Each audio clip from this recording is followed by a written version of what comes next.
Olá, seja bem-vinda ao meu canal. Meu nome é Késia. Essa é uma continuação do vídeo anterior sobre o cristão e a política.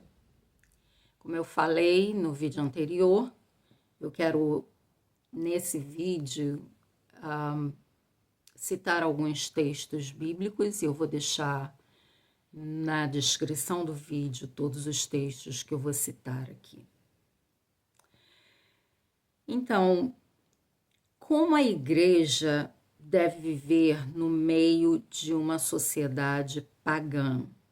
Lembre-se, abrindo um parênteses aqui, na época do Novo Testamento, a igreja viveu no meio de uma sociedade extremamente pagã, onde havia muita idolatria, inclusive a César, e muita perseguição, e a igreja enfrentou muitos problemas por conta disso. Então, as perguntas que eu vou tentar responder hoje são: faz parte da missão da igreja se envolver em política? Devemos nos preocupar em transformar nossa sociedade? A igreja deve lutar por causas sociais? A igreja deve impor valores cristãos à sociedade? Vamos começar pela missão esquecida da igreja.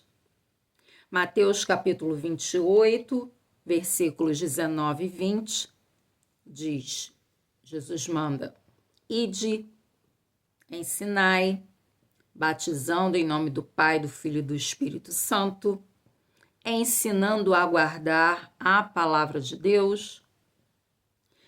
Em Atos, capítulo 1, versículo 8, Jesus disse: ser-me-eis testemunhas. Em Lucas, capítulo 24, de 46 a 48, em nome de Jesus, se pregue o arrependimento e a remissão dos pecados. E ser testemunha. Então, essa é a missão da igreja, que eu acabei de citar. Mas como a igreja de Cristo deve viver na sociedade pagã? Tito, capítulo 3, no versículo 1, diz: se sujeite aos principados e potestades. Parêntese aqui. Principados e potestades diz respeito a governantes e autoridades pagãs, que não são cristãs. E ele manda se sujeitar, se submeter. Obedeça aos governantes e autoridades e dê um bom testemunho, que são as boas obras. No versículo 2, não infame, que significa não calunie, não manche a honra ou a reputação, não desacredite ninguém. Outra coisa que o versículo 2 diz, não seja contencioso. O que significa isso? Não exija seus direitos. Não brigue judicialmente. Eu confesso que isso foi difícil para mim, para eu aceitar, mas é a palavra de Deus.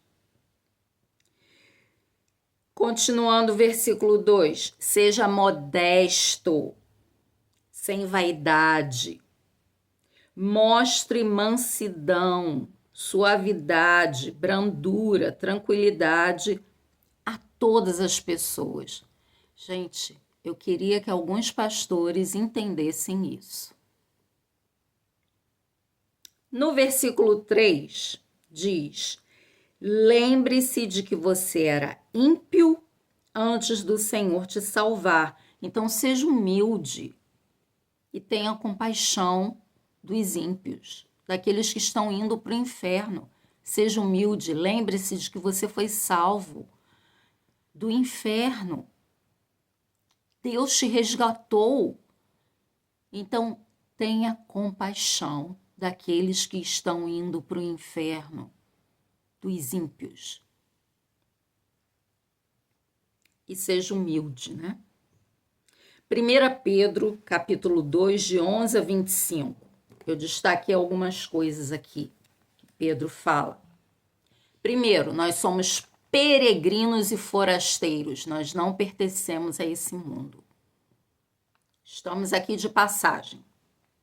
Segundo, sujeitai-vos a toda a ordenação humana. E ele ainda cita reis, governadores. Terceiro, fazer o bem. Quarto, sujeitai-vos não só ao bom e humano, mas também ao mal. Isso aqui se refere, ele está se referindo aos senhores de escravos. Então, ele está mandando sujeitar mesmo aquele senhor mau.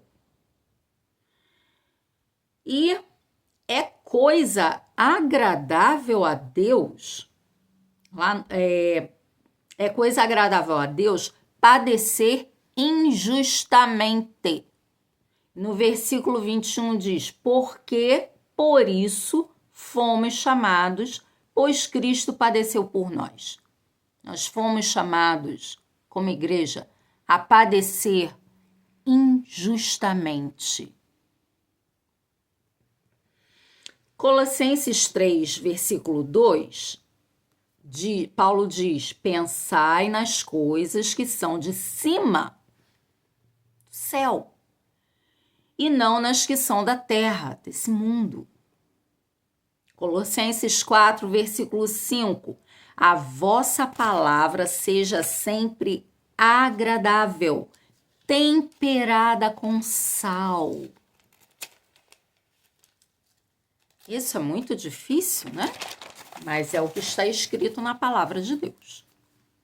É isso que Deus ordena. Isso é uma ordem.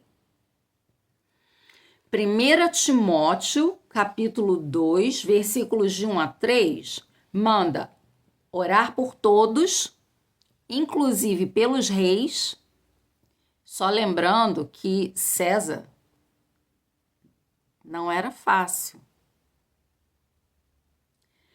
E todos em eminência, orar por todos em eminência, ou seja, todo mundo, todos os que estão mandando, todos os que estão em posição superior, em cargos, em governos, enfim. Para quê? Para que nós tenhamos uma vida quieta e sossegada. Não está mandando aqui fazer rebelião contra o governo. Está mandando orar pelo governo. 2 Timóteo 2, versículo 24. Ao servo do Senhor não convém contender, brigar na justiça, mas sim ser manso para com todos, apto a ensinar e sofredor. Mateus 24, 9 e 13. Vos matarão, Jesus dizendo que no final dos tempos, na realidade isso aqui engloba o final dos tempos desde que ele veio, né? Desde que ele foi para o céu. Vos matarão, sereis odiados de todas as gentes por causa do meu nome, mas quem perseverar será salvo. Então, o que eu posso concluir com isso? A igreja deve se preocupar em evangelizar, ensinar, testemunhar de Cristo. O mundo jaz no maligno e aqueles que seguem a Cristo vão sofrer perseguição. Não adianta fugir dela. Para você não sofrer perseguição, você tem que se conformar com o mundo. Você tem que fazer aquilo que o mundo, o sistema do mundo manda.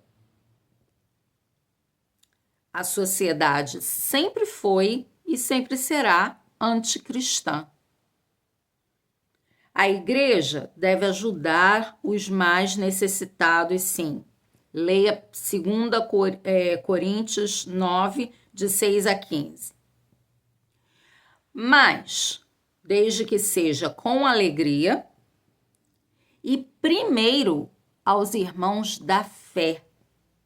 Ou seja, a igreja ajuda na igreja.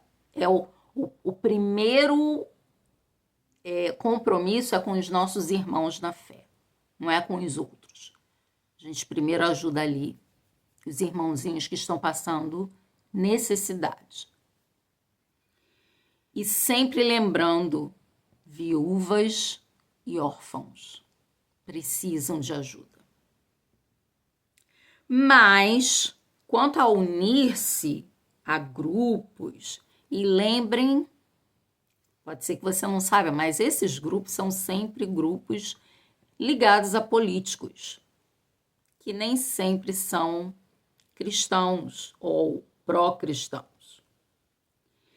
Ligar-se a esses grupos que lutam por causas sociais, isso não é bíblico. E eu não aconselharia você fazer isso. Muito cuidado.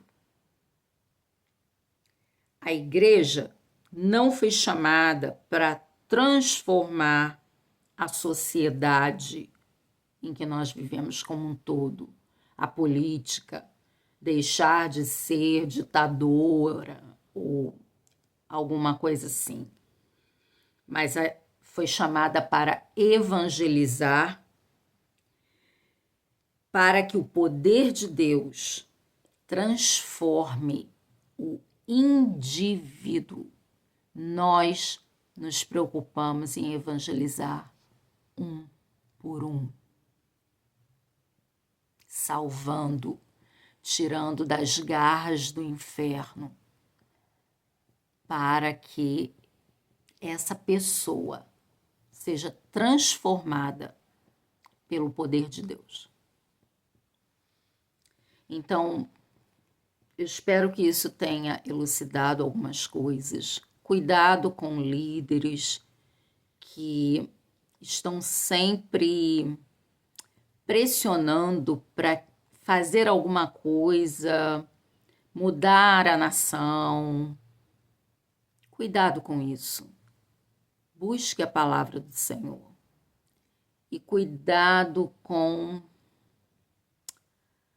essas pessoas que estão envolvidas na política, estão muito envolvidas e dizem ser cristãs. Pode ser que essas pessoas estejam precisando de ajuda. Ore por elas.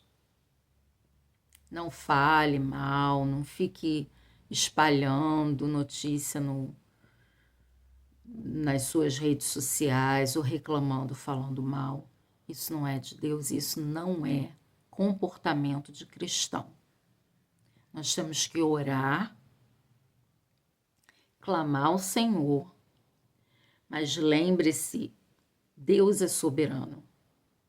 Ele é quem coloca e tira governantes. Não é o povo, é Deus. Não é o próprio partido ou aqueles que tentam usurpar o nosso voto. É Deus. Ele é o soberano. Confie em Deus. A Bíblia vai se cumprir. Tudo que a Bíblia fala sobre o final dos tempos já está sendo cumprido, já está se cumprindo. E ele vai cumprir cada palavra. Então vamos nos preparar, lendo a Bíblia, buscando o Senhor, orando por aqueles que não são convertidos, pregando, dando testemunho. Vamos nos preocupar e olhar para o céu, nos preocupar com as coisas eternas. Nós não somos desse mundo. O nosso Rei é Jesus. Que a graça e a paz do Senhor esteja com você e com a sua família. Até a próxima.